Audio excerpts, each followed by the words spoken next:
الإشفال في البلوى اعوذ باللہ من الشیطان الرجیم بسم اللہ الرحمن الرحیم۔ خواتین حضرات، نالج فیکٹری میں خوش آمدید۔ ناظرین اکرام، نماز اللہ تعالیٰ کی عظیم الشان عبادت ہے۔ یہ وہ تحفہ ہے جو اللہ تعالیٰ نے اپنے پیارے محبوب حضرت محمد صلی اللہ علیہ وآلہ وسلم کو اپنے دیدار سے سرفراز فرمانے کے بعد عطا فرمایا۔ یہ ایسی عبادت ہے جس کا کوئی ثانی نہیں۔ اس کے پڑھنے سے وہ سکون، اطمینان، مٹھاس اور لذت ملتی ہے جو کائنات کی کسی چیز میں نہیں ہے، کیونکہ بندہ اپنے رب تعالیٰ سے اتنا قریب ہو جاتا ہے کہ اس کی معراج ہو جاتی ہے۔ نماز کے جہاں باطنی فوائد ہیں وہاں اس کے ظاہری اور دنیاوی فوائد بھی ہیں۔ ناظرین اکرام، جدید سائنس نے یہ ثابت کیا ہے کہ نماز ایک بہترین ورزش ہے۔ سستی، کاہلی اور پریشانی کے دور میں نماز ہی ایک چیز ہے جس کو صحیح طور پر پڑھا جائے تو دنیا کے تمام دکھوں کا مداوا بن سکتی ہے۔ نماز کی ورزشیں جہاں بیرونی اعضاء کی خوشنمائی و خوبصورتی کا ذریعہ ہیں، وہاں دل، گردے، جگر، پھیپھڑے، دماغ، آنتیں، معدہ، ریڑھ کی ہڈی، گردن، سینہ اور تمام قسم کے گلینڈز کی نشو و نما بھی کرتی ہے۔ آدمی جب ساری رات سویا رہتا ہے تو نہ صرف اس کے اعضاء سست ہو جاتے ہیں بلکہ خون کی حرکت میں بھی کمی واقع ہو جاتی ہے۔ لیکن اللہ تعالیٰ نے انسانی جسم کی چستی و توانائی برقرار رکھنے کے لیے نماز فجر رکھ دی تاکہ بندے میں چستی پیدا ہو۔ اس کے بعد پھر بندہ طویل کام کاج کے بعد پریشان ہوتا ہے تو ظہر کی نماز کا حکم دیا گیا تاکہ بندہ سارے خیالات کو بھلا کر اللہ کی بارگاہ میں جھک جائے۔ عصر کا وقت جب آتا ہے تو عصر کی نماز کا حکم ہوتا ہے تاکہ بندہ صحیح طریقے سے اپنے رب کی یاد میں رہے، غافل نہ ہو۔ اس کے بعد کھانا کھاتا ہے، پھر نماز عشاء کا وقت ہو جاتا ہے۔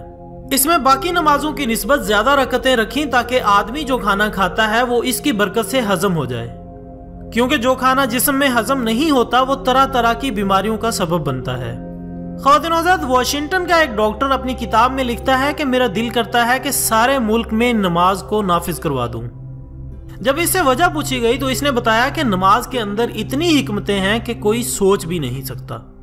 وہ نماز کے فائدے بیان کرتے ہوئے کہتا ہے کہ اگر انسان کے جسم کو مادی نظر سے دیکھا جائے تو انسان کا دل پمپ کی مانند ہے جو پورے جسم کو خون سپلائی کرتا ہے۔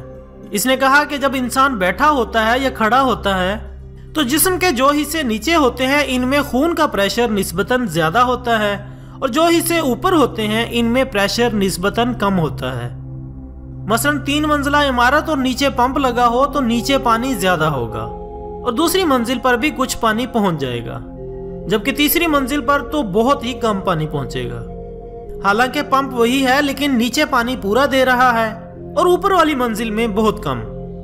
اس مثال کو اگر سامنے رکھتے ہوئے سوچیں تو انسان کا دل بھی خون کو پمپ کرتا ہے اور یہ خون نیچے والے اعضاء میں بالکل پورا پہنچ رہا ہوتا ہے، لیکن اوپر کے اعضاء میں اتنا نہیں پہنچ پاتا۔ جب کوئی ایسی صورت آتی ہے جس میں انسان کا سر نیچے اور دل اوپر ہو تو خون سر کے اندر بھی اچھی طرح پہنچ جاتا ہے، لیکن یہ تب ہی ممکن ہے جب انسان نماز پڑھے، کیونکہ جب انسان نماز کے سجدے میں جاتا ہے تو محسوس ہوتا ہے جیسے پورے جسم میں خون پھر گیا ہو، اور آدمی اگر سجدہ تھوڑا لمبا کر لے تو محسوس ہوتا ہے کہ چہرے کی جو باریک باریک شریانیں ہیں ان میں بھی خون پہنچ گیا ہے۔ یہ ڈاکٹر مزید لکھتا ہے کہ عام طور پر انسان بیٹھا، لیٹا یا کھڑا ہوتا ہے۔ بیٹھنے، کھڑے ہونے اور لیٹنے سے انسان کا دل نیچے ہوتا ہے جبکہ سر اوپر ہوتا ہے۔ ایک ہی صورت ایسی ہوتی ہے کہ نماز میں جب انسان سجدے میں جاتا ہے تو اس کا دل اوپر ہوتا ہے اور سر نیچے ہوتا ہے، لہذا خون اچھی طرح چہرے کی جلد میں بھی پہنچ جاتا ہے۔ خواتین حضرات، نبی اکرم حضرت محمد صلی اللہ علیہ وآلہ وسلم کا ارشاد ہے کہ نماز نور ہے۔ اللہ تعالی ہم سب کو نماز کی پابندی کرنے کی توفیق عطا فرمائے۔ آپ سے گزارش ہے کہ ویڈیو کو زیادہ سے زیادہ شیئر کریں تاکہ آپ کی وجہ سے کسی کے بھی دل میں نماز کی محبت پیدا ہو جائے۔ ویڈیو پسند آنے کی صورت میں ویڈیو کو لائک اور شیئر ضرور کریں۔ اس کے ساتھ ہی آج کی ویڈیو کا اختتام ہوتا ہے۔ ملتے ہیں کل ایک نئی ویڈیو کے ساتھ، تب تک کے لیے اجازت دیجیے گا۔ اپنا دوستوں، رشتہ داروں اور گرد و نواح کے تمام لوگوں کا بہت خیال رکھیے گا۔ اللہ حافظ۔